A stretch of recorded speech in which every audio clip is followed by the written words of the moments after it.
Good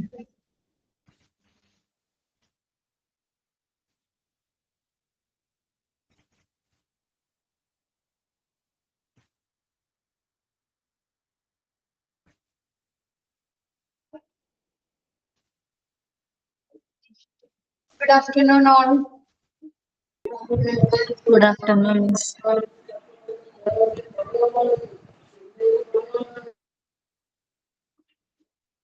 കഴിഞ്ഞ സ്ഥലത്ത് നോക്കിയോ?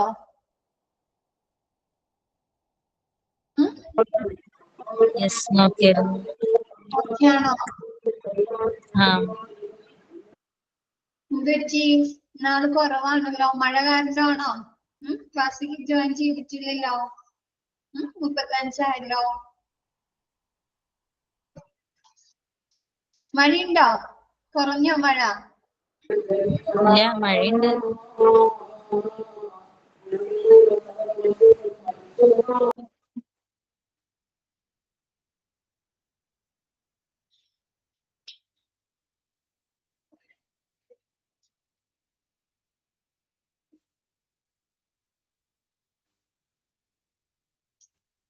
നമ്മൾ 2 പാരഗ്രാഫ് എടുത്തു അല്ലെ, managing employee benefits and services അല്ലേ?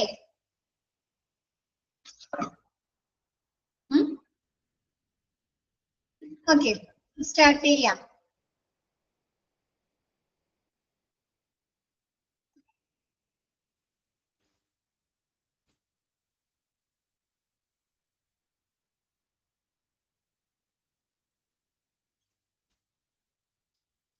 നെക്സ്റ്റ് നമ്മൾ പറഞ്ഞു എന്താണ്, ഒരു ഓർഗനൈസേഷനിൽ ഈ ബെനിഫിറ്റ്സുകൾ കൈകാര്യം ചെയ്യുന്നതിന് വേണ്ടിയിട്ട് അല്ലെ, അത് നമ്മുടെ ബെനിഫിറ്റ്സുകൾ ഡെവലപ്പ് ചെയ്യുന്നതിനും അത് മാനേജ് ചെയ്യുന്നതിന് വേണ്ടിയിട്ട് ആരാണ്? ഒന്നില്ലെങ്കിൽ ബെനിഫിറ്റ്സ് അഡ്മിനിസ്ട്രേറ്റർ അല്ലെങ്കിൽ HR മാനേജർ ഉണ്ടായിരിക്കും അല്ലേ?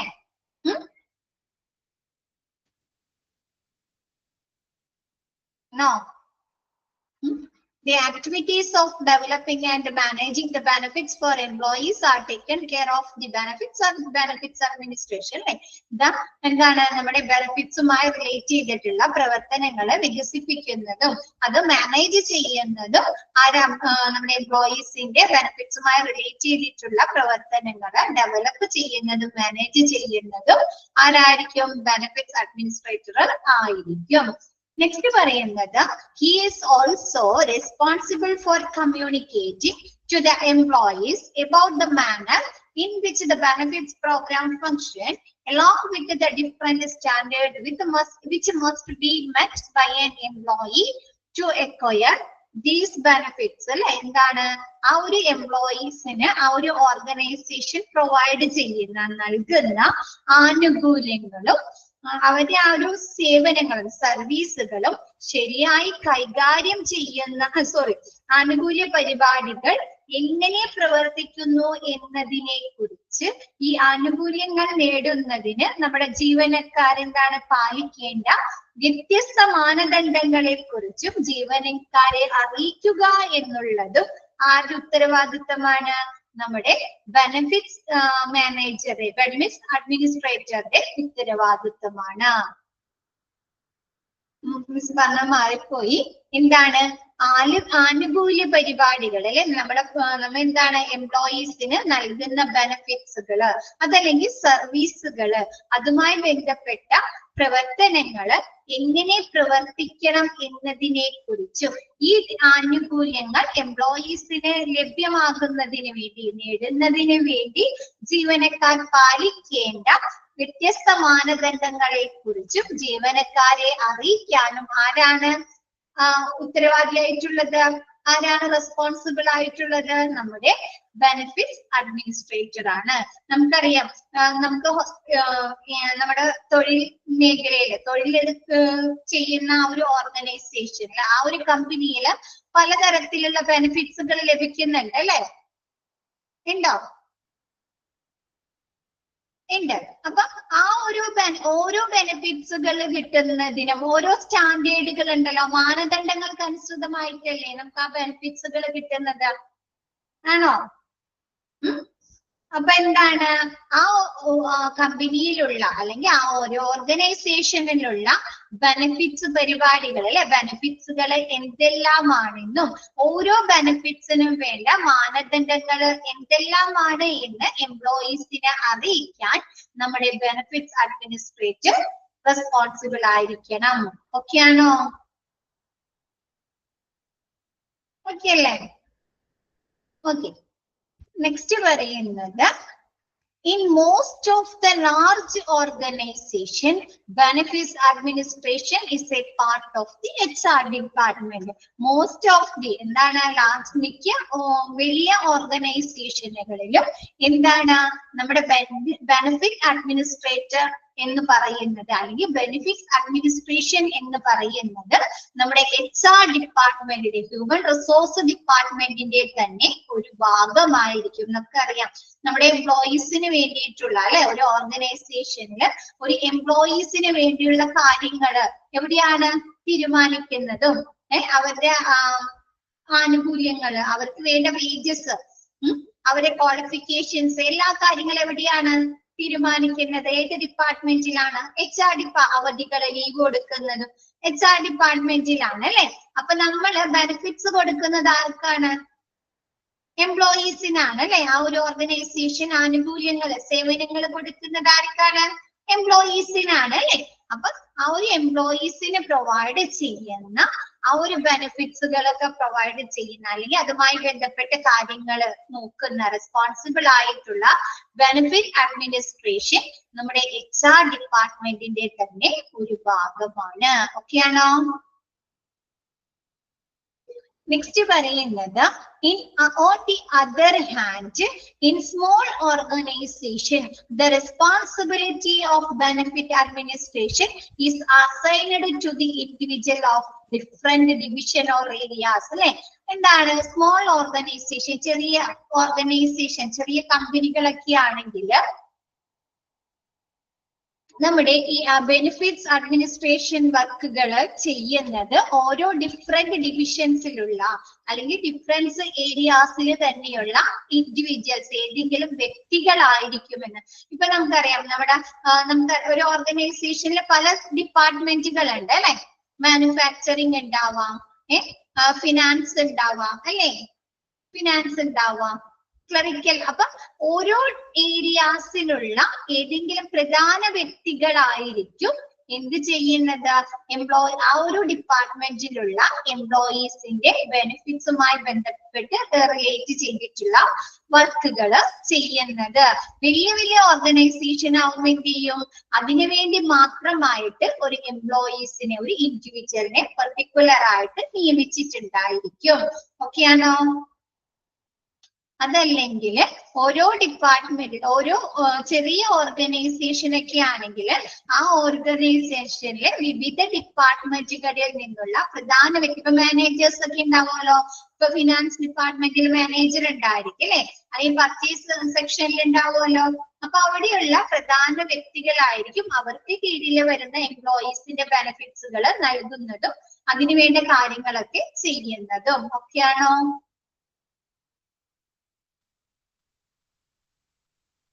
എല്ലാവർക്കും ഒക്കെയാണോ? നെക്സ്റ്റ് പറയുന്നത്, most of the time the benefits administrator is involved in the coordination of the existing benefits plan. അല്ലെ, മിക്ക സമയത്തും നമ്മുടെ എന്താണ് ആനുകൂല്യ പദ്ധതിയുടെ പദ്ധതിയുടെ ഏകോപനത്തിലെ കോർഡിനേഷനില് നമ്മുടെ ബെനിഫിറ്റ് അഡ്മിനിസ്ട്രേറ്റർ ഉൾപ്പെടുന്നു അല്ലെ. പിന്നെ അഡ്മിനിസ്ട്രേറ്റർ ആണ് അല്ലെ അതിന് വേണ്ട കാര്യങ്ങൾ ചെയ്യാൻ റെസ്പോൺസിബിൾ ആയിട്ടുള്ളത് ബെനിഫിറ്റ്സുമായി ബന്ധപ്പെട്ട. അപ്പൊ എന്താണ് മിക്ക സമയത്തും നിലവിലുള്ള ആനുകൂല്യ പദ്ധതികളുടെ കോർഡിനേഷനുമായി ബന്ധപ്പെട്ടിട്ടുള്ള പ്രവർത്തനങ്ങളിൽ നമ്മുടെ ബെനിഫിറ്റ്സ് അഡ്മിനിസ്ട്രേറ്റർ ഉൾപ്പെടുന്നു. ഓക്കെയാണോ? അതിൽ ആ പാരഗ്രാഫ് മിസ് ഒന്നുകൂടെ പറയാം. എന്താണ് ആനുകൂല്യ പരിപാടികള് എങ്ങനെ പ്രവർത്തിക്കുന്നു എന്നും അല്ലെ, നമ്മുടെ ഓർഗനൈസേഷനിൽ എങ്ങനെ പ്രവർത്തിക്കുന്നു, ഏതൊക്കെ തരത്തിലുള്ള ആനുകൂല്യങ്ങൾ ആ ഒരു ഓർഗനൈസേഷൻ പ്രൊവൈഡ് ചെയ്യുന്നുണ്ട് അല്ലെ. ഓരോ ആനുകൂല്യങ്ങൾക്കും നമ്മുടെ തൊഴിലാളികളുടെ മാനദണ്ഡങ്ങള്, ഡിഫറെന്റ് സ്റ്റാൻഡേർഡുകൾ എന്തെല്ലാമാണ് എന്നതിനെ കുറിച്ചൊക്കെ എന്താണ് ജീവനക്കാരെ അറിയിക്കുന്നത് നമ്മുടെ ബെനിഫിറ്റ്സ് അഡ്മിനിസ്ട്രേറ്റർ ആയിരിക്കും. വലിയ വലിയ ഓർഗനൈസേഷനിലെ കമ്പനികളില് ബെനിഫിറ്റ്സ് അഡ്മിനിസ്ട്രേഷൻ എന്ന് പറയുന്നത് നമ്മുടെ HR ഡിപ്പാർട്ട്മെന്റിന്റെ തന്നെ ഒരു ഭാഗമായിരിക്കും. ഓക്കെയാണോ? വേറൊരു രീതിയില്ല. ഓൺ അതർ ഹാൻഡ് ചെറിയ ചെറിയ ഓർഗനൈസേഷൻ ഒക്കെ ആണെങ്കിൽ നമ്മുടെ ഈ ഒരു ബെനിഫിറ്റ് അഡ്മിനിസ്ട്രേഷൻ വർക്കുകൾ ചെയ്യാൻ ഓരോ ഡിഫറെന്റ് ഏരിയാസിൽ അല്ലെങ്കിൽ ഡിഫറെന്റ് ഡിവിഷൻസിൽ തന്നെയുള്ള പ്രധാന വ്യക്തികൾ തന്നെയായിരിക്കും അവരുടെ അണ്ടറിൽ, അവരുടെ കീഴിൽ വരുന്ന എംപ്ലോയീസുമായി ബന്ധപ്പെട്ടുള്ള ബെനിഫിറ്റ്സുകൾ പ്രൊവൈഡ് ചെയ്യുന്നതും അതിനാവശ്യമായിട്ടുള്ള വർക്ക്സുകൾ കംപ്ലീറ്റ് ചെയ്യുന്നത്. ഓക്കെയാണോ? നെക്സ്റ്റ് പറയുന്നത് മിക്ക സമയത്തും അല്ലെ, മോസ്റ്റ് ഓഫ് ദി ടൈം എന്താണ് നിലവിലുള്ള ആനുകൂല്യ പദ്ധതികൾ അല്ലെ, നമ്മുടെ ഓർഗനൈസേഷൻ പ്രൊവൈഡ് ചെയ്യുന്ന ആനുകൂല്യ പദ്ധതികളുടെ ഏകോപനത്തില് നമ്മുടെ ബെനിഫിറ്റ്സ് അഡ്മിനിസ്ട്രേഷൻ ഉൾക്കൊള്ളുന്നു. ഓക്കെ അല്ലേ? നെക്സ്റ്റ് എടുത്തോട്ടെ miss. Next, the different types of consideration in the administration of benefits and services are stated below. അല്ലെ, ആനുകൂല്യങ്ങളുടെയും സേവനങ്ങളുടെയും നടത്തിപ്പിലെ വ്യത്യസ്ത തരം പരിഗണനകൾ താഴെ കൊടുക്കുന്നു അല്ലെ. വിവിധ തരത്തിലുള്ള കൺസിഡറേഷൻസ് നമുക്കറിയാം. എന്താണ് ഓരോ ബെനിഫിറ്റ്സിലും ആരെല്ലാം ഉൾപ്പെടുന്നു എന്നൊക്കെ ഉണ്ട് അല്ലെ. ഉണ്ടോ? എല്ലാവരും എല്ലാ ആനുകൂല്യങ്ങളിലും ഉൾപ്പെടുത്തുന്നുണ്ടോ? ഉണ്ടോ? ഇല്ല അല്ലെ. അപ്പൊ എന്താണ് ആ ഒരു ആനുകൂല്യങ്ങളുടെയും സേവനങ്ങളിലെയും നടത്തിപ്പിലെ വ്യത്യസ്ത തരം പരിഗണനകൾ താഴെ കൊടുക്കുന്നു. ഫസ്റ്റ് നോക്കിയേ, ഡിസൈഡിങ് റെസിപ്പിയന്റ് ഓഫ് ബെനിഫിറ്റ്സ് അല്ലെ. എന്താണ് ആനുകൂല്യങ്ങൾ സ്വീകരിക്കുന്നവരെ തീരുമാനിക്കുക അല്ലെ. നമുക്കറിയാം ഓരോ ബെനിഫിറ്റ്സുകളും ആർക്കൊക്കെയാണ് കൊടുക്കേണ്ടത് അല്ലെ, അങ്ങനെയുള്ളവരെ തീരുമാനിക്കൽ. ഇപ്പൊ നമ്മുടെ മാനേജേഴ്സിന് കിട്ടുന്ന, നമ്മുടെ ടോപ്പിലുള്ള സൂപ്പർവൈസേഴ്സിന് അല്ലെങ്കിൽ മാനേജേഴ്സിന് കിട്ടുന്ന അത്രയും ബെനിഫിറ്റ്സുകൾ താഴെ തട്ടിലുള്ള എംപ്ലോയീസിന് കിട്ടാറുണ്ടോ? ഇല്ല അല്ലെ, ഇല്ല. അപ്പൊ എന്താണ് നെക്സ്റ്റ് പറയുന്നത്, എന്താണ് ഡിസൈഡിങ് റെസിപ്പിയന്റ് ഓഫ് ബെനിഫിറ്റ്സ്, ബെനിഫിറ്റ്സിന്റെ ആനുകൂല്യം സ്വീകരിക്കുന്നവരെ തീരുമാനിക്കുക അല്ലെ. അപ്പൊ അതിൽ നോക്കിയേ, the different categories of employees who can be part of overall benefits program offered by the firm must be decided by an employer as a constituent of accomplishing the objective of benefits plan അല്ലെ. എന്താണ് നമ്മുടെ ഒരു objective, benefits പ്ലാനിന്റെ objectives, ലക്ഷ്യങ്ങള് നിറവേറ്റുന്നതിനുള്ള ഒരു പ്രധാന ഭാഗം അല്ലെങ്കിൽ ഒരു constituent, ഒരു ഘടക ഭാഗം തീരുമാനിക്കുന്നത് ആരാണ്? എംപ്ലോയർ ആണ് അല്ലെ. ആരൊക്കെ ഉൾപ്പെടുത്തണം അല്ലെ, ആരൊക്കെ ഉൾപ്പെടുത്തണം എന്ന് തീരുമാനിക്കുന്നത് എംപ്ലോയർ ആണോ? തൊഴിലുടമയാണോ? ആണോ? ആണ് അല്ലെ. ബെനിഫിറ്റ്സ് പ്ലാനിന്റെ ഒബ്ജക്റ്റീവ്സ്, ലക്ഷ്യങ്ങള് നിറവേറ്റുന്നതിന് വേണ്ടിയിട്ട് അതിൽ ആരൊക്കെ ഉൾപ്പെടുത്തണം, എന്തൊക്കെ കാര്യങ്ങൾ, എന്തൊക്കെ ബെനിഫിറ്റ്സുകൾ അവർക്ക് കൊടുക്കണം എന്ന് തീരുമാനിക്കുന്നത് ആരാ? നമ്മളാണോ? തൊഴിലാളികളാണോ? അല്ല, എംപ്ലോയർ ആണ് അല്ലെ. എന്താണ്? തൊഴിലുടമയാണ്. കൂടാതെ എന്താണ് നമ്മുടെ ബെനിഫിറ്റ്സ് പ്രോഗ്രാമിന്റെ എന്താണ് ഓവറോൾ ബെനിഫിറ്റ്സ് പ്രോഗ്രാം അല്ലെ, മൊത്തത്തിലുള്ള ബെനിഫിറ്റ്സ് പ്രോഗ്രാം ആനുകൂല്യ പദ്ധതികളില് ആരാണ് ഉൾപ്പെടുന്നത്? ആർക്കാണ് അത് ഓഫർ ചെയ്യുന്നത്? എംപ്ലോയീസിന് അല്ലെ. The different categories of employees അല്ലെ, ആ ഒരു ഫേമില് അല്ലെങ്കിൽ ആ ഒരു ഓർഗനൈസേഷനില് അല്ലെങ്കിൽ ആ ഒരു കമ്പനിയില് വർക്ക് ചെയ്യുന്ന എംപ്ലോയീസിനാണ് അവിടുത്തെ മൊത്തത്തിലുള്ള ആനുകൂല്യ പദ്ധതികളിൽ ഉൾപ്പെടുന്നത്. ഓക്കെയാണോ?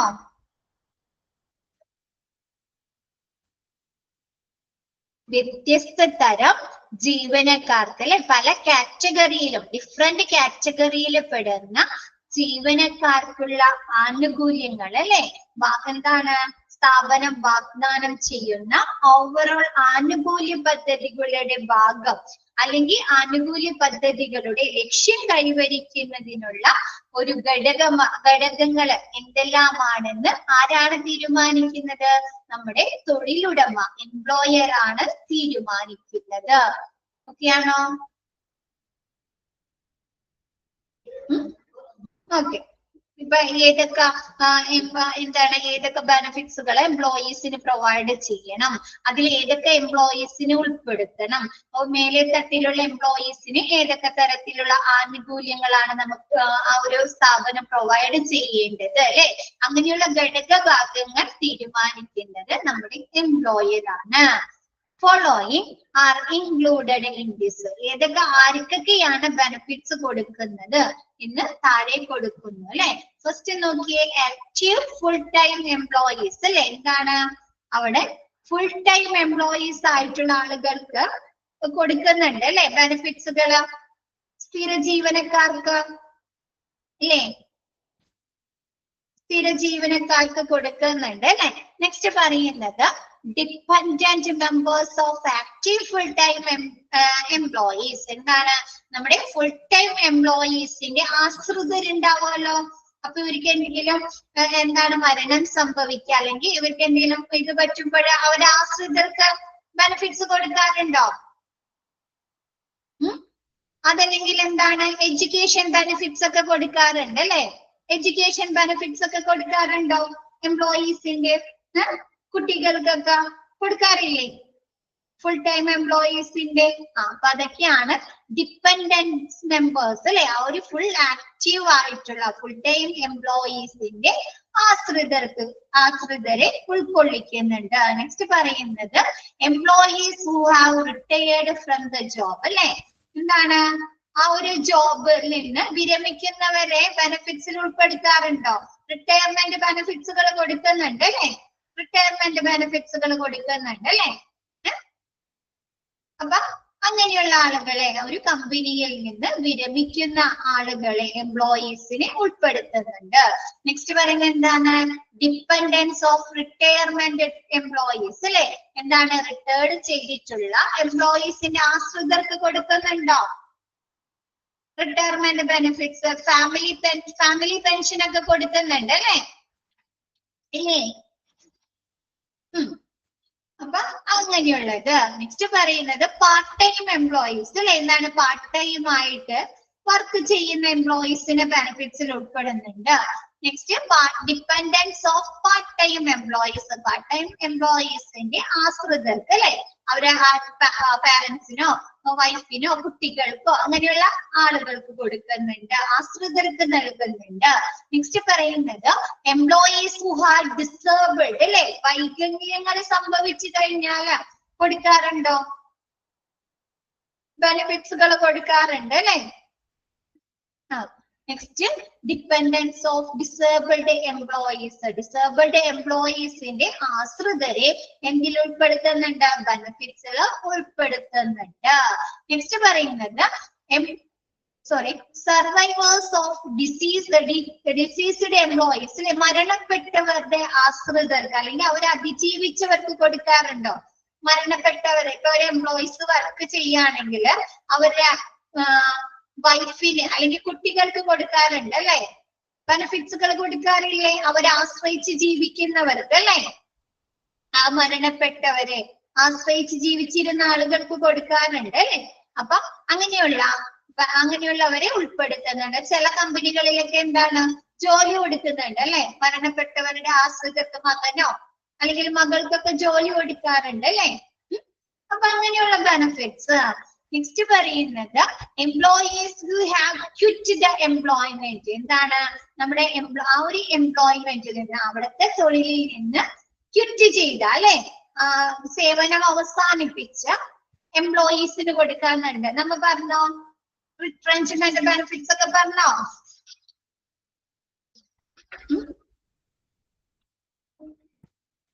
അല്ലേ? റിട്രൻച്ച് ബെനിഫിറ്റ്സ് അല്ലെ, പിരിഞ്ഞു പോകുന്നവർക്ക് അല്ലെ.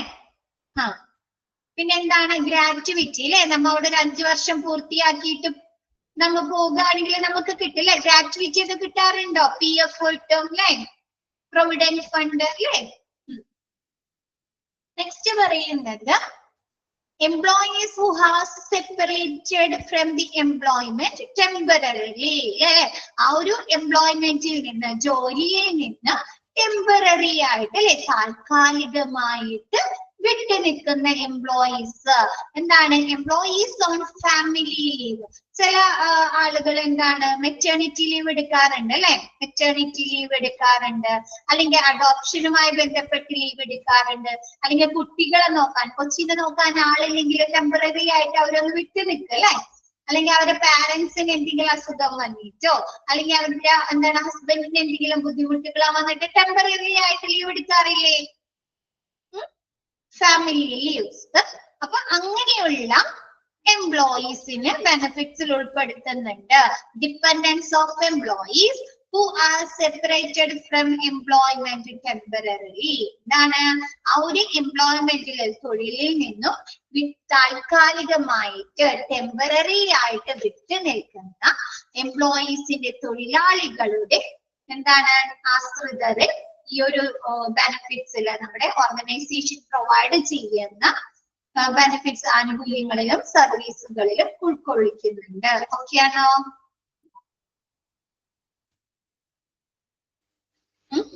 ഓക്കെ അല്ലേ?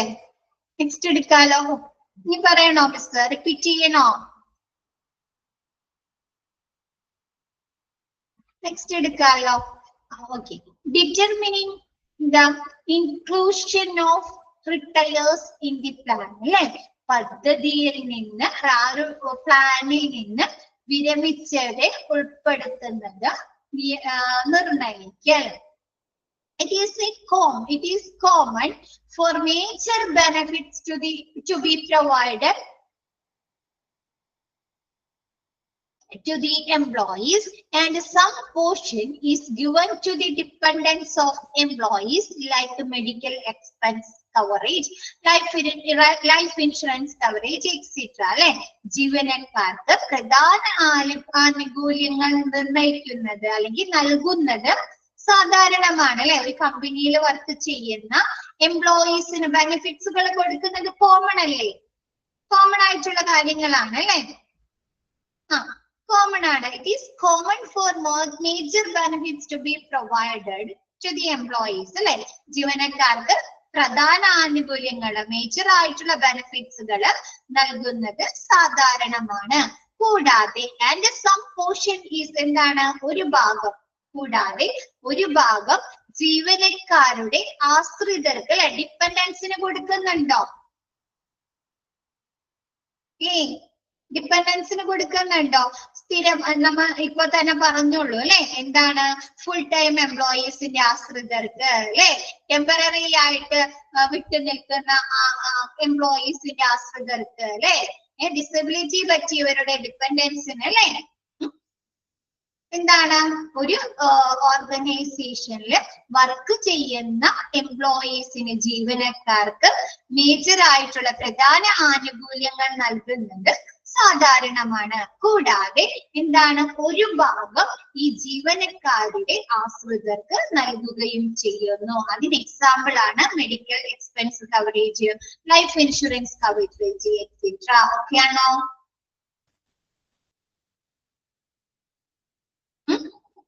Next എടുക്കട്ടെ മിസ്.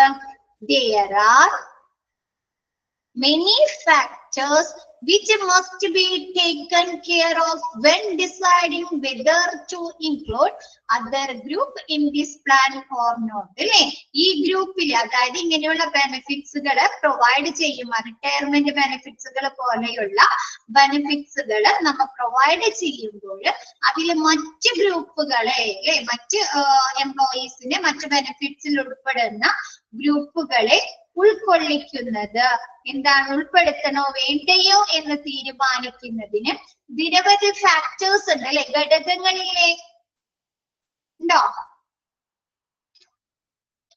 റിട്ടയർമെന്റ് ചെയ്യാത്ത ആളുകളെ ഉൾപ്പെടുത്തണോ? ആ ഒരു പ്ലാനില് ഒരുപാട് ഘടകങ്ങളുണ്ട് അല്ലെ. നമ്മ ഓരോ ബെനിഫിറ്റ്സുകളും പ്രൊവൈഡ് ചെയ്യുന്നത് ഓരോ ഫാക്ടേഴ്സിന്റെയും ഓരോ മാനദണ്ഡങ്ങളനുസരിച്ചല്ലേ. ഓരോ മാനദണ്ഡങ്ങളെയും ഓരോ ഫാക്ടേഴ്സിനൊക്കെ അനുസരിച്ചല്ലേ. അപ്പൊ ഈ പ്ലാനില് മറ്റു ഗ്രൂപ്പുകളിൽ ഉൾപ്പെടുന്ന മറ്റ് ആനുകൂല്യ ഗ്രൂപ്പുകളിൽ ഉൾപ്പെടുന്നവരെ ഉൾപ്പെടുത്തണോ വേണ്ടയോ എന്ന് തീരുമാനിക്കുന്നതിൽ ഒരുപാട് ഫാക്ടേഴ്സ് ഉൾപ്പെടുന്നുണ്ട്. ആറ്റിറ്റ്യൂഡ് ഓഫ് ദി എംപ്ലോയേഴ്സ് അല്ലെ. അതിൽ എന്താണ് നമ്മുടെ എംപ്ലോയറിന്റെ ആറ്റിറ്റ്യൂഡ് ഉണ്ടോ, മനോഭാവം ഉണ്ടോ? ഈ ബെനിഫിറ്റ്സുകൾ പ്രൊവൈഡ് ചെയ്യുന്നത് കൊണ്ട് എക്സ്പെൻസ് ആർക്കാ വരുന്നത്? എംപ്ലോയർക്കാണ് അല്ലെ. തൊഴിലുടമയ്ക്കല്ലേ, എംപ്ലോയർക്കാണ് അല്ലെ. അപ്പൊ ഈ ബെനിഫിറ്റ്സുകള് നമ്മ അവര് തീരുമാനിക്കുമ്പോൾ നമ്മൾ എംപ്ലോയറിന്റെ ആറ്റിറ്റ്യൂഡ് നോക്കണോ, മനോഭാവം നോക്കണോ? അവര് ഒരുപാട് എക്സ്പെൻസ് വരും, അവർക്ക് ഒരുപാട് ലോസ് ആവുമെങ്കിൽ ബെനിഫിറ്റ്സുകൾ കൊടുക്കാൻ പറ്റുമോ എംപ്ലോയീസിന്? ഇല്ല അല്ലെ.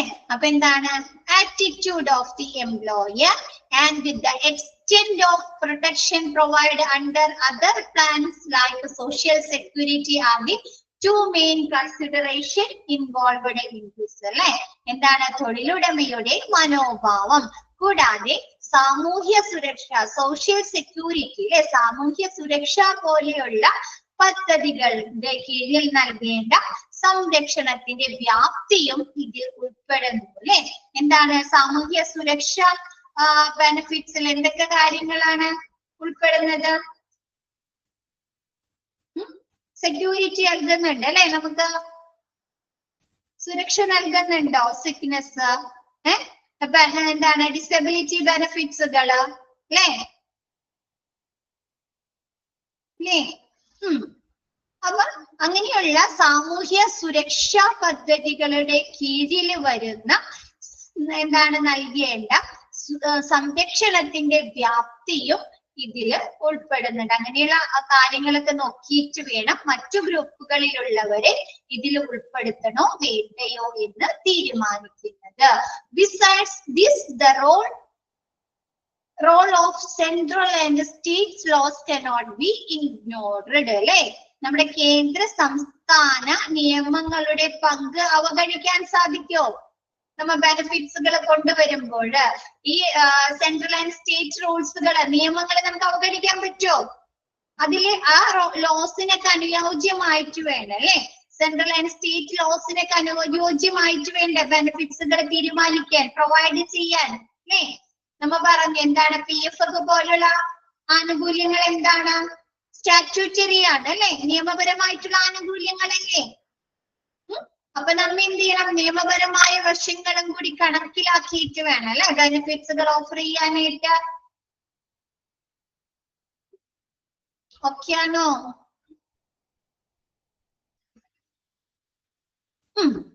Four example, due to the family law, family leave law എന്നാണ് ഒരു എക്സാമ്പിൾ പറയാണ് അല്ലെ.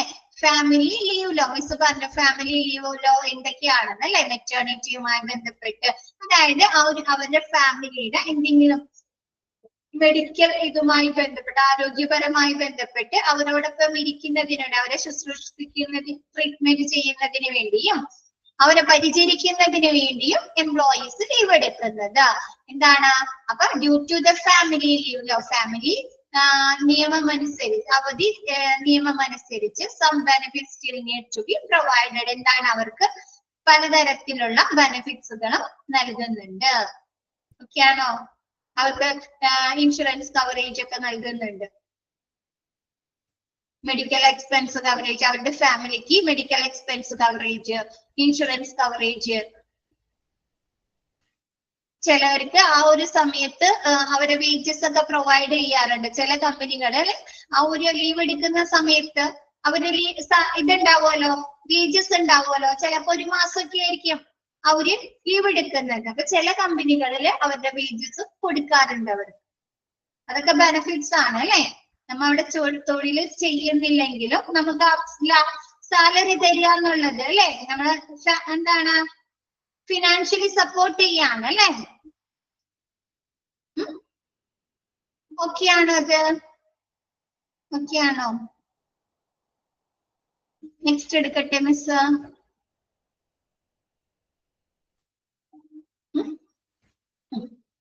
Probationary periods. പ്രൊബോഷൻ പീരീഡില് എന്താണ്, ചിലപ്പോ 1 മാസം മുതൽ 6 മാസം വരെയൊക്കെയാണ് അല്ലെ നമുക്ക് പ്രൊബോഷൻ പീരീഡ് കിട്ടാറ്. ഇന്റേൺഷിപ്പ് പോലെ അല്ലെ. ഇന്ത്യ ഒരു ട്രയൽ ജോലിയാണ്, ട്രയൽ ആയിട്ട് അല്ലെ, ട്രയൽ പീരീഡ് ആണ് അല്ലെ നമ്മൾ പരീക്ഷിക്കുന്നതിന് വേണ്ടി അല്ലേ. അപ്പൊ ആ ഒരു സമയത്ത് നമ്മുടെ പ്രൊബോഷൻ പീരീഡില് നമുക്ക് ആനുകൂല്യങ്ങൾ കിട്ടാറുണ്ടോ? കിട്ടാറുണ്ടോ? ഇല്ല അല്ലെ. നമുക്ക് ചിലവാകുന്ന എക്സ്പെൻസ് ഒക്കെ എന്ത് ചെയ്യണം, നമ്മ തന്നെ വഹിക്കണം അല്ലെ. അല്ലേ? അപ്പൊ പ്രൊബോഷണറി പീരീഡ്സ്.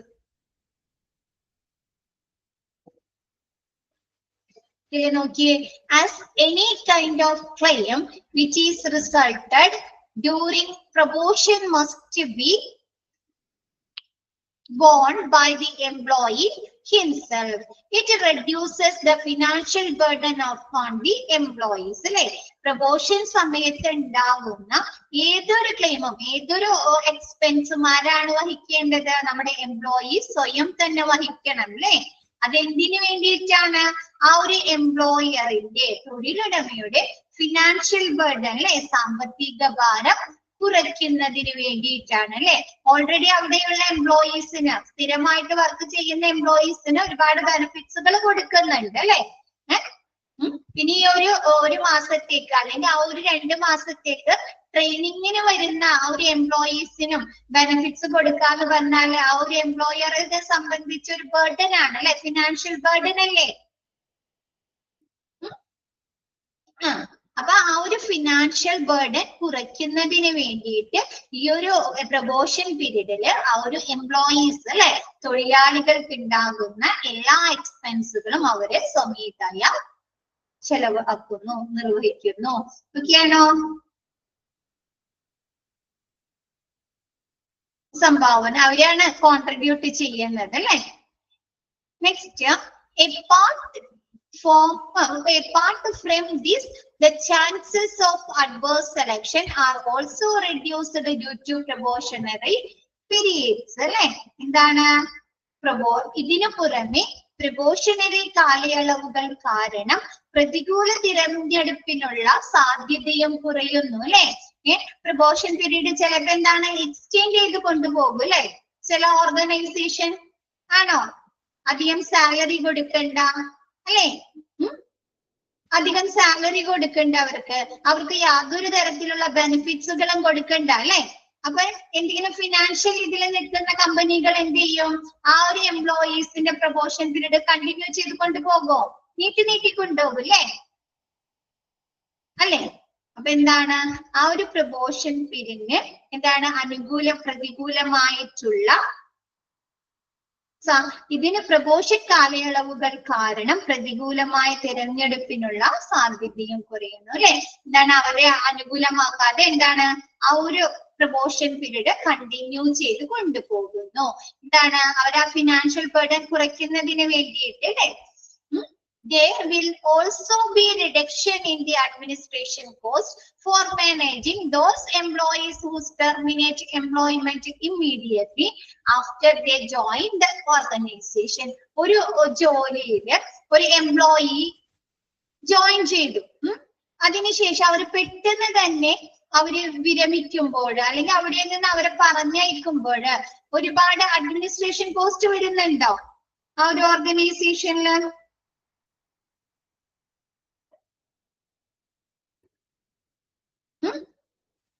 കുറയുന്നില്ലേ administration cost? ഒരാളെ ജോലിക്ക് വെക്കണമെങ്കിൽ അല്ലേ, ഒരു 2 മാസം, ഒരു 3 മാസം, പിന്നെ അവര് വീണ്ടും അവരെന്ത് ചെയ്യണം, ഇന്റർവ്യൂ നടത്തണം, ആളെ തിരഞ്ഞെടുക്കണം, വേണോ? അപ്പൊ ആ ഒരു അഡ്മിനിസ്ട്രേഷൻ കോസ്റ്റ് അവിടെ വരുന്നുണ്ടോ? അവര് ചിലപ്പോ 10 പേര് അല്ലെങ്കിൽ 15 പേര് വന്നിട്ടായിരിക്കും അതിലൊരാളെ തിരഞ്ഞെടുത്തത്. ആ ആള് ജോയിൻ ചെയ്ത് കുറച്ചു ദിവസം കഴിയുമ്പോഴേക്ക് അവര് വിരമിക്കാണ്. വീണ്ടും ഈ ഒരു പ്രോസസ്സ് ഇവര് തുടർന്നുകൊണ്ടിരിക്കണോ? വേണം. അതൊരു അഡ്മിനിസ്ട്രേഷൻ കോസ്റ്റ് ആണോ? അഡ്മിനിസ്ട്രേഷൻ കോസ്റ്റ് ആണോ അത്? ആണ് അല്ലെ? അപ്പൊ എന്താണ്, സ്ഥാപനത്തിൽ ജോലിക്ക് ചേർന്ന ഉടൻ അല്ലെ, അവര് ജോയിൻ ചെയ്ത ഉടൻ തന്നെ ജോലി അവസാനിപ്പിക്കുന്നവര്, വേണ്ടാന്ന് വെക്കുന്ന അല്ലെ, ഇമ്മീഡിയറ്റ് ആയിട്ട് അവിടുന്ന് റിസൈൻ ചെയ്യുന്ന ജീവനക്കാരെ കൈകാര്യം ചെയ്യുന്നതിനുള്ള അഡ്മിനിസ്ട്രേഷൻ കോസ്റ്റുകൾ നമുക്ക് കുറയ്ക്കാനായി സാധിക്കുന്നു. ഓക്കെയാണോ? നെക്സ്റ്റ് പറയുന്നത്, in fact the new employees who have some claim are faced with a few financial challenges as they are not eligible for any kind of benefit plan അല്ലെ. ചില ക്ലെയിമുകളിൽ ഉള്ള പുതിയ ജീവനക്കാർക്ക് ഏതെങ്കിലും തരത്തിലുള്ള അല്ലെ, സം ക്ലെയിംസ് ഏതെങ്കിലും തരത്തിലുള്ള ആനുകൂല്യങ്ങൾക്ക് അർഹതയില്ലാത്തതിനാൽ കുറച്ച് സാമ്പത്തിക വെല്ലുവിളികൾ നേരിടേണ്ടതായി വരുന്നു അല്ലെ. ഇപ്പൊ നമുക്ക് പുതുതായി ജോയിൻ ചെയ്യുന്ന സ്റ്റാഫുകൾക്ക് നമ്മൾ എല്ലാ തരത്തിലുള്ള ആനുകൂല്യങ്ങളും ആ ഒരു ഓർഗനൈസേഷൻ പ്രൊവൈഡ് ചെയ്യാറുണ്ടോ? കുറച്ചു നാള് അവിടെ വർക്ക് ചെയ്യുന്ന എംപ്ലോയീസിന് കൊടുക്കുന്ന അത്രയും ആനുകൂല്യങ്ങൾ കൊടുക്കോ പുതുതായി വരുന്ന എംപ്ലോയീസിന്? ഇല്ല അല്ലെ. അപ്പൊ അവർക്ക് എന്താണ്, കുറച്ച് എന്താണ്, സാമ്പത്തികമായിട്ടുള്ള വെല്ലുവിളികൾ നേരിടേണ്ടി വരുന്നു അല്ലെ. New employees who are claim അല്ലെ, അവർക്ക് എന്താണ്, പുതുതായി ജോയിൻ ചെയ്യുന്ന എംപ്ലോയീസിന് എല്ലാത്തരം ആനുകൂല്യങ്ങള് ലഭ്യമാകാത്തതിനാല് അവരെന്താണ്, കുറച്ച് ഫിനാൻഷ്യൽ ചലഞ്ചസ്, സാമ്പത്തികമായ വെല്ലുവിളികൾ നേരിടേണ്ടതായി വരുന്നു. The implementation and time frame of probationary period is reducing, particularly in the medical expense plan, except in the conditions of high turnover, as most of the organization are trying to attract new talent. Like ഒരു talented ആയിട്ടുള്ള, പുതിയ talented ആയിട്ടുള്ള എംപ്ലോയീസിനെ എങ്ങോട്ടായിരിക്കും attract ചെയ്യുന്നത്? ഒരുപാട് ബെനിഫിറ്റ്സുകൾ ഉള്ള കമ്പനികളിലേക്കായിരിക്കും അല്ലെ. ആണോ? ആണ് അല്ലേ. അതല്ലെങ്കിൽ എന്താണ്, ഒരുപാട് ടേൺ ഓവർ ഉള്ള കമ്പനികളിലേക്ക് നമ്മൾ ആകർഷിക്കാറുണ്ടോ, അട്രാക്ട് ചെയ്യാറുണ്ടോ? നല്ല ഇമേജ് ഉള്ള അല്ലേ, നല്ല അല്ലേ. അപ്പൊ എന്താണ്, അതല്ലെങ്കിൽ എന്താണ്, ഒന്നില്ലെങ്കിൽ നല്ല ടേൺ ഓവർ വേണം ഒരു കമ്പനിയിൽ, നല്ല ടേൺ ഓവർ, വിറ്റുവരവ് അല്ലെ, നല്ല പ്രോഫിറ്റ് ഉള്ള കമ്പനി ആയിരിക്കണം. അതല്ലെങ്കിൽ എന്താണ്, ഒരു എംപ്ലോയീസിന്റെ പ്രൊമോഷൻ പീരീഡ് കുറച്ച് അല്ലെ. നമുക്കിപ്പോ ഒരു മാസം അല്ലെങ്കിൽ ഒരു 6 മാസം പറയുന്നതിൽ ഒരു 2 മാസം ഒക്കെ ആയിട്ട് നമ്മുടെ പ്രൊമോഷൻ പീരീഡ് കുറയ്ക്കാലോ, ഓർഗനൈസേഷനില് കുറയ്ക്കാലോ. കുറച്ചിട്ട് നമുക്ക് എന്താണ്, മെഡിക്കൽ എക്സ്പെൻസ് പോലെയുള്ള പ്ലാനുകൾ നമുക്ക് തരാണെങ്കിൽ ആ ഒരു കമ്പനിയിലേക്ക് പുതിയ ടാലന്റഡ് ആയിട്ടുള്ള എംപ്ലോയീസിനെ അട്രാക്ട് ചെയ്യോ, ആകർഷിക്കോ? ഇല്ലേ, ആകർഷിക്കും അല്ലെ. അപ്പൊ ഒന്നില്ലെങ്കിൽ എന്താണ്, ഹൈ ടേൺ ഓവർ ഉള്ള കമ്പനികളില്, അതല്ലെങ്കിൽ എന്താണ്, ആ ഒരു പ്രൊമോഷൻ പീരീഡിന്റെ ടൈം ഫ്രെയിം ഒക്കെ കുറച്ച് ആ ഒരു നമ്മുടെ ആ ഒരു കാര്യങ്ങള് നടപ്പിലാക്കുന്ന, അതിനുവേണ്ട കാര്യങ്ങൾ നടപ്പിലാക്കുന്ന കമ്പനികളിലേക്ക് എന്താണ്, നമ്മുടെ ന്യൂ ടാലന്റഡ് ആയിട്ടുള്ള, പുതിയ വൈദഗ്ധരായിട്ടുള്ള അല്ലെ എന്താണ്, ആകർഷിക്കുകയും ചെയ്യുന്നു. ഓക്കെയാണോ? ആ ഒരു ഓർഗനൈസേഷനില് ഓക്കെയാണോ?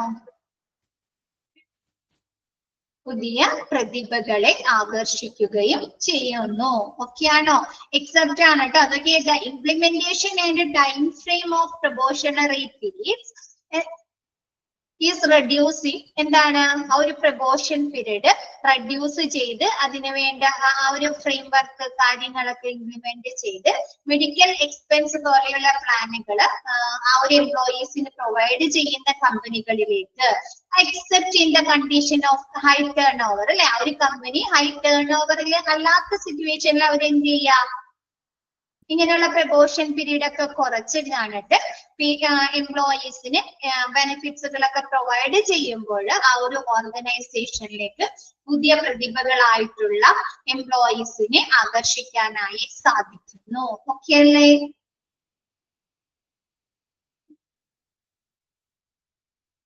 എല്ലാവർക്കും ഓക്കെ ആണോ?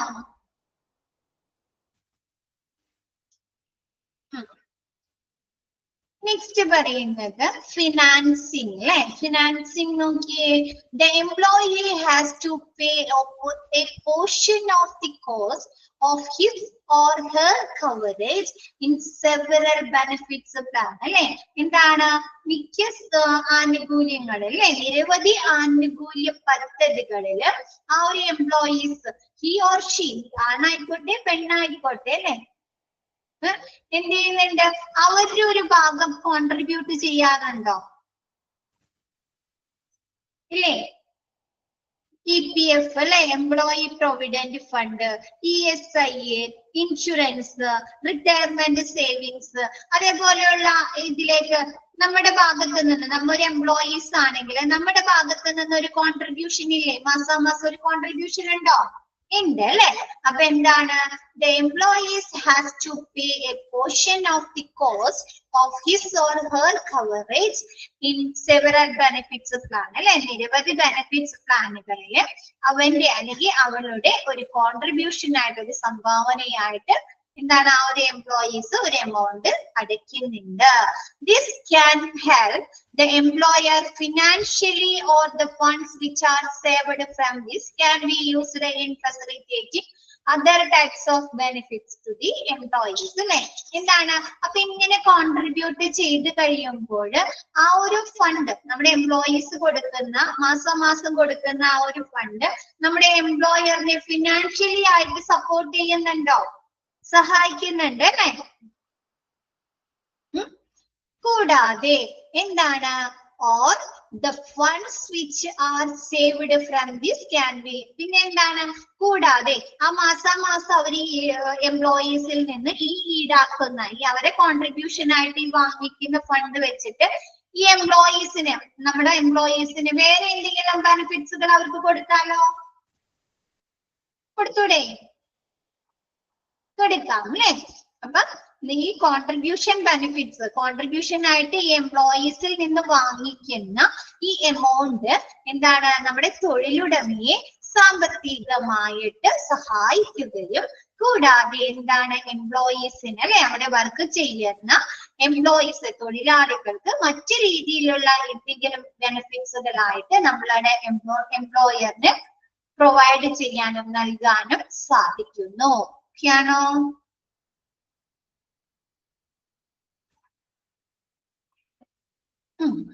നെക്സ്റ്റ് പറയുന്നത് there are different types of arguments favoring and opposing the provision of employees contribution, but in the most cases it is a point of argument, as these kind of decisions are mainly taken on the basis of competition or collective bargaining. എന്താണ്? ഇങ്ങനെയുള്ള ആ ഒരു contribution, ആ ഒരു എംപ്ലോയീസിന്റെ ഭാഗത്ത് നിന്ന് നൽകുന്ന സംഭാവനകളെ കുറിച്ച് പലതരത്തിലുള്ള ആർഗ്യുമെന്റ്സുകൾ അല്ലെ, എതിർപ്പുകൾ വരാലോ, എതിർപ്പുകൾ ഉണ്ടാവാറുണ്ടല്ലോ. അപ്പൊ ഇങ്ങനെയുള്ള കോൺട്രിബ്യൂഷൻ എന്താണ്? അവരുടെ ഭാഗത്ത് നിന്ന് ഒരു സംഭാവന പോലെ കൊടുക്കുന്ന ആ ഒരു ബെനിഫിറ്റ്സുകളെ കുറിച്ച് അതിനെ ഫേവർ ആയിട്ടും അല്ലെ, നമുക്കറിയാം ഒരു കാര്യം എടുത്തു കഴിഞ്ഞാൽ അതിനെ ഓപ്പോസ് ചെയ്ത് ഫേവർ ആയിട്ടും രണ്ട് ടീമുകൾ ഉണ്ടാവും അല്ലെ. നമ്മ ഒരു കാര്യം പറഞ്ഞാല് നമുക്ക് അനുയോജ്യമായിട്ടും പ്രതികൂലമായിട്ടും രണ്ട് ടീമുകൾ ഉണ്ടാവുമല്ലോ.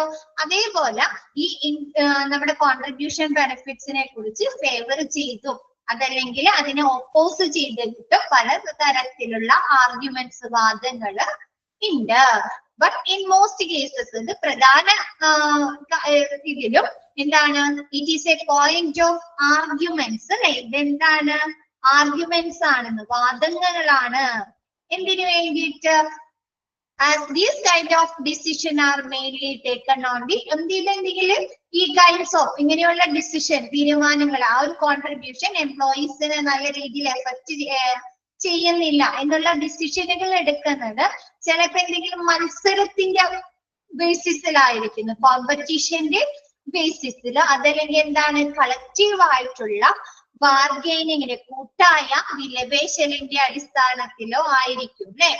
ഇപ്പൊ ഇങ്ങനെയുള്ള തീരുമാനങ്ങൾ ചിലപ്പോ എന്താണ് ഒരു കൂട്ടം എംപ്ലോയീസുകാര് ഒരുമിച്ച് തൊഴിലാളികൾ കൂടി ഒരുമിച്ച് തീരുമാനം എടുക്കുന്നതാവാം അല്ലെ, ആ തൊഴിലുടമയ്ക്കെതിരെ അല്ലെ. നമ്മ മൂവീസിലൊക്കെ കാണാറില്ലേ അല്ലേ, ആ തൊഴിലുടമയ്ക്കെതിരെ അവിടെയുള്ള ഒരു കൂട്ടം എംപ്ലോയീസ് കൂടി തീരുമാനിക്കുന്നതാവാം അല്ലെ, അല്ലെങ്കിൽ ഒരു മത്സര ബുദ്ധിയോട് കൂടി ആയിട്ടായിരിക്കും അവർ ആ കോൺട്രിബ്യൂഷനെ സമീപിക്കുന്നത്, ആണോ? അതിന്റെയൊക്കെ അടിസ്ഥാനത്തിലാണ് അങ്ങനെയുള്ള വാദങ്ങള് ആർഗ്യുമെന്റ്സുകള് ഉയർന്നു വരുന്നത്. ഓക്കെയാണോ?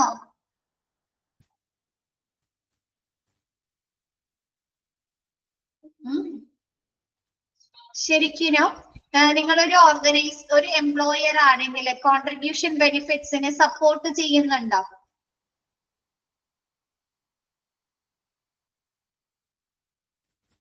എംപ്ലോയർ ഒരു തൊഴിലുടമയാണ്, നിങ്ങൾ ഒരു കമ്പനി നടത്തുന്നുണ്ട് അല്ലെങ്കിൽ നിങ്ങൾ ഒരു ഓർഗനൈസേഷൻ നടത്തുന്നുണ്ടെങ്കിൽ നിങ്ങൾ അങ്ങനെയുള്ള കോൺട്രിബ്യൂഷൻ ബെനിഫിറ്റ്സുകളെ സപ്പോർട്ട് ചെയ്യുന്നുണ്ടോ? എന്താ ആർക്കും ഉണ്ട് അല്ലേ? ഉണ്ട് ഇല്ലേ? ബാക്കി ആരും സപ്പോർട്ട് ചെയ്യുന്നില്ല? കൃഷ്ണ, ശ്രീജ, ബാക്കി ആരും സപ്പോർട്ട് ചെയ്യുന്നില്ല? സപ്പോർട്ട് ചെയ്യുന്നുണ്ട് അല്ലെ. എന്താണ് ആ ഒരു എംപ്ലോയർക്ക് പല രീതിയിലുള്ള ലോസുകളും സംഭവിക്കാം അല്ലേ. അവിടെ ആ ഒരു തൊഴിലുടമയ്ക്ക് പ്രോഫിറ്റ് ഉണ്ടെങ്കിൽ മാത്രമല്ലേ നമുക്ക് അവിടെ ജോലി ഉണ്ടാവുള്ളൂ അല്ലെ. തൊഴിലാളികളായ നമുക്ക് അവിടെ ജോലി ഉണ്ടാവുള്ളൂ, നമുക്ക് സാലറി കിട്ടുള്ളൂ, നമുക്ക് ബെനിഫിറ്റ്സ് കിട്ടുള്ളൂ അല്ലെ. അപ്പൊ അവരെ നമുക്ക് സപ്പോർട്ട് ചെയ്യണ്ടേ? അതിനു വേണ്ടിയിട്ടാണ് അല്ലെ കോൺട്രിബ്യൂഷൻ ബെനിഫിറ്റ്സുകള്. Good afternoon. എന്താണ് ഇപ്പോഴാണ് കയറുന്നത് അനിത?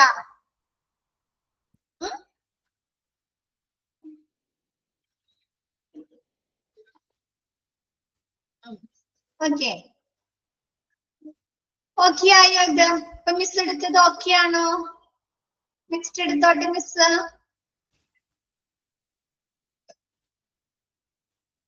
നെക്സ്റ്റ് പറയുന്നത് the employers tend to select voluntary or refuse the coverage in situations where contributory financing is implemented for the different types of benefits apart from pension plans അല്ലെ.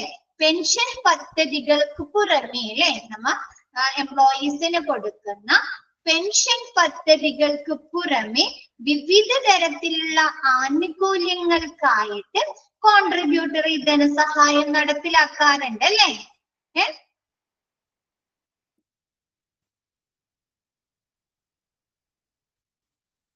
എന്താണ് message? എന്താ വേണമെന്ന് പറഞ്ഞേ? Miss നോക്കിയില്ല, മിസ് ക്ലാസ് എടുത്തോണ്ടിരിക്കുകയായിരുന്നു. രണ്ടാമത് ഇനി പറയണോ miss? വേണ്ട, ഓക്കെയാണ്. നെക്സ്റ്റ് എടുത്തോട്ടെ മിസ്.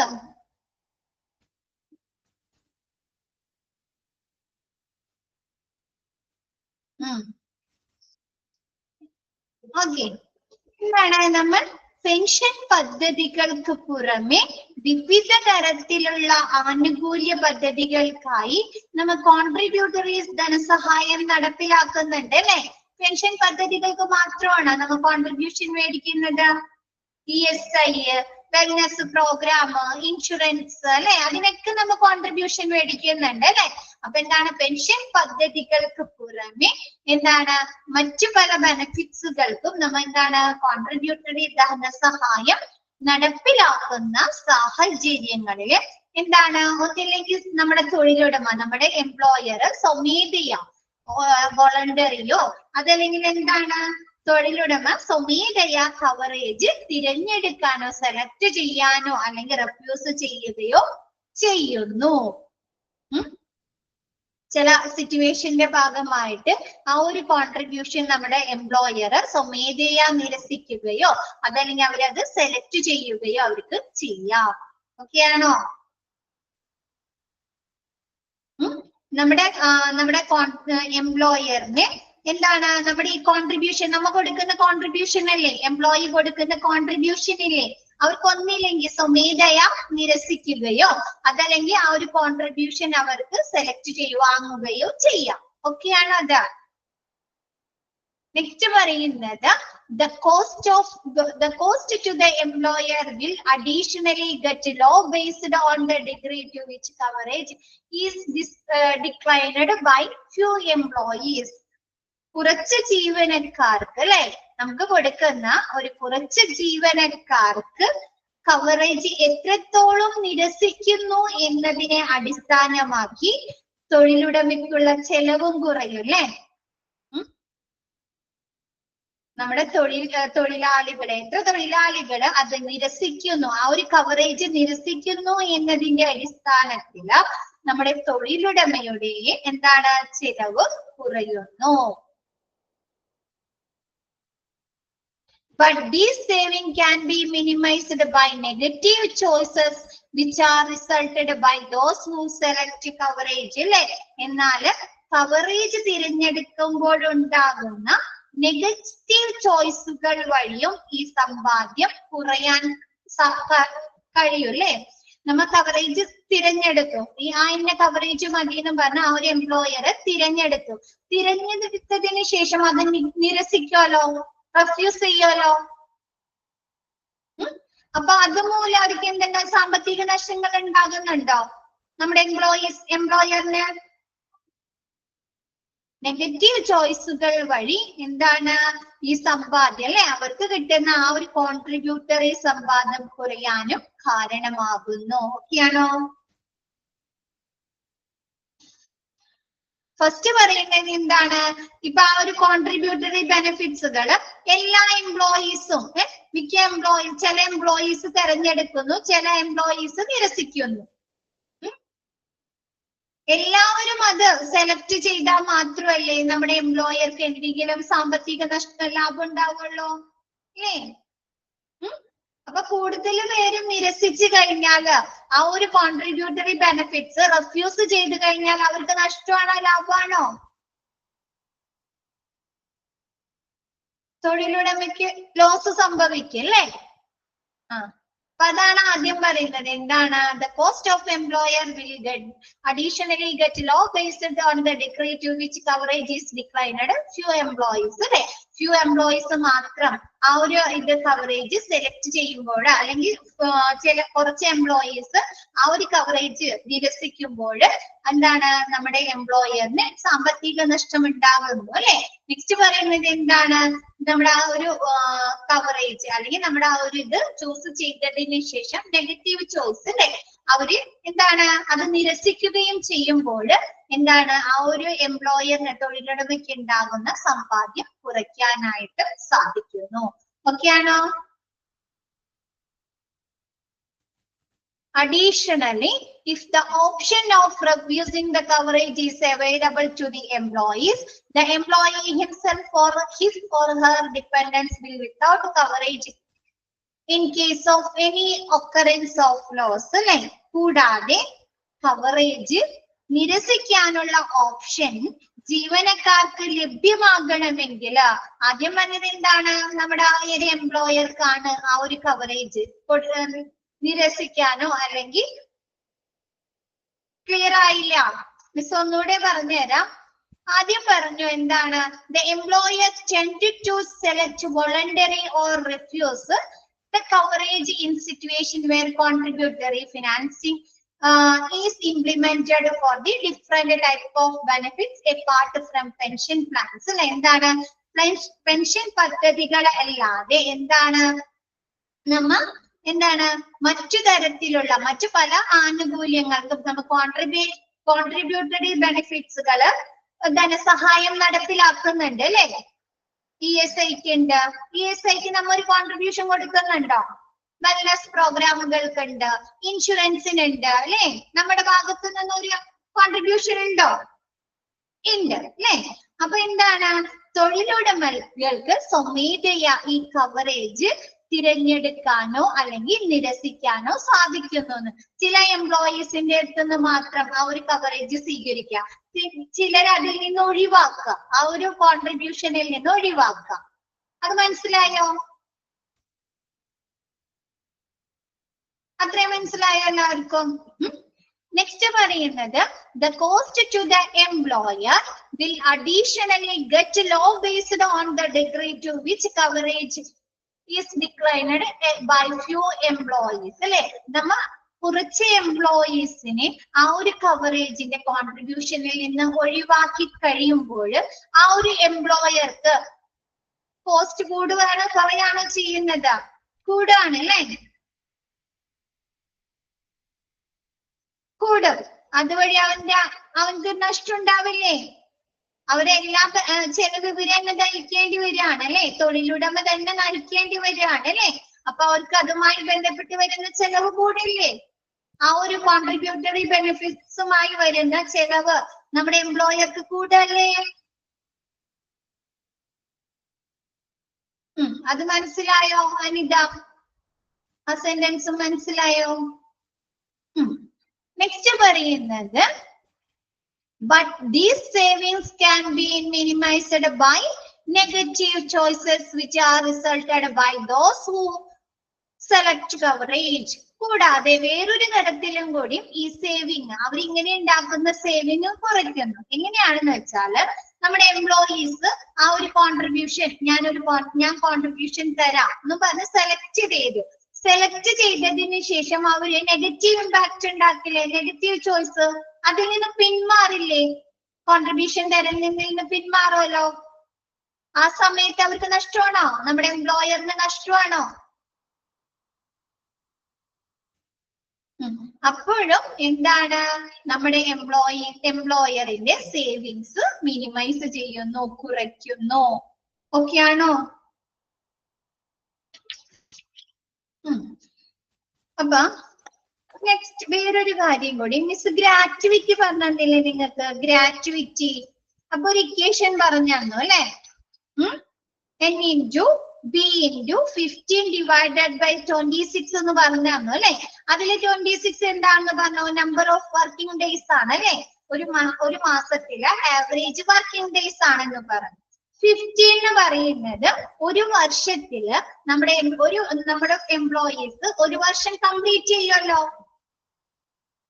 ആ ഒരു വർഷം കംപ്ലീറ്റ് ചെയ്യുമ്പോൾ അവർക്ക് കൊടുക്കുന്ന ഗ്രാറ്റുവിറ്റിയാണ് 15 ദിവസത്തെ വേതനം. അവര് ലാസ്റ്റ് എത്ര രൂപയാണോ സാലറി മേടിക്കുന്നത് അതിൽ 15 ദിവസത്തെ സാലറി എന്നതിന്റെ അടിസ്ഥാനത്തിലാണ് പ്രതിവർഷം അവർക്ക് ഗ്രാറ്റുവിറ്റി കാൽക്കുലേറ്റ് ചെയ്യുന്നത്. അതാണ് അവിടെ ഒരു 15 എന്ന് പറഞ്ഞ് കണ്ടില്ലേ മക്കളെ?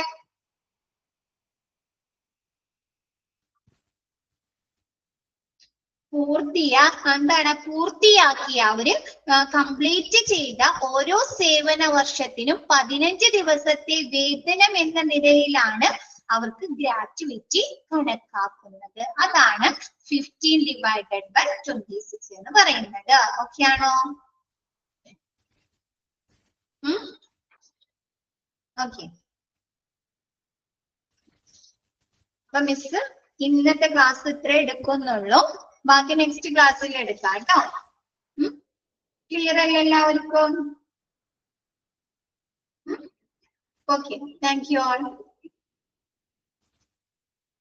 ഒരു വർഷത്തിൽ 50 ഡേയ്സിന്റെ വേജസ്. അപ്പൊ എത്ര വർഷം വർക്ക് ചെയ്തു? n into b into 15 divided by 26. Okay, thank you all.